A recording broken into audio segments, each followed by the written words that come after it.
In the following demonstration, you will be shown the procedure for welding an outside corner joint.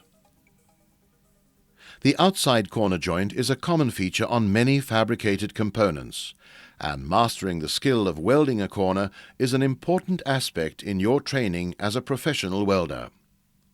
For demonstration purposes, we will once again be working with a 3.2 mm mild steel plate and using the appropriate filler rod for this size.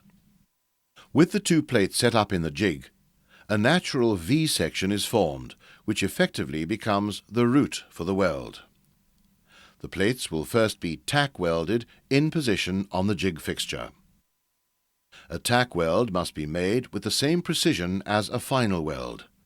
We will tack our workpiece in 3 places and then proceed with a final weld. In order to create a neat and a strong corner weld, it is important that the heat is directed into the root of the joint. With the heat concentrated in this area, the metal edges will fuse into the weld pool and effectively begin to fill the root gap.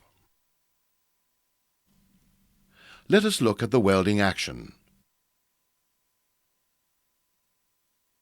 The technique is very similar to the butt weld process in that the puddle must be kept moving steadily along as you maintain the nozzle at a 60 to 70 degree angle. The filler rod is dipped in and out in a continuous motion. The process is speeded up toward the end of the run as the heat build-up will be rapid at this stage.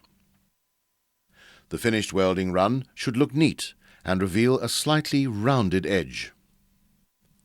If we look at the root side, that is the underside of the work, there should be just a trace of a root bead, or penetration, along the complete length of the joint. This indicates that you have applied the correct amount of heat, introduced the correct amount of filler material, and moved along at the desired speed.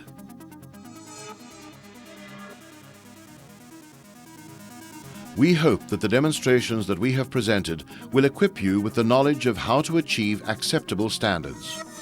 From this point on, it is up to you to apply the knowledge as you practice, and then practice again under the watchful eyes of your instructor. Join us again in the next program, in which you will learn the techniques and skills required for flame cutting.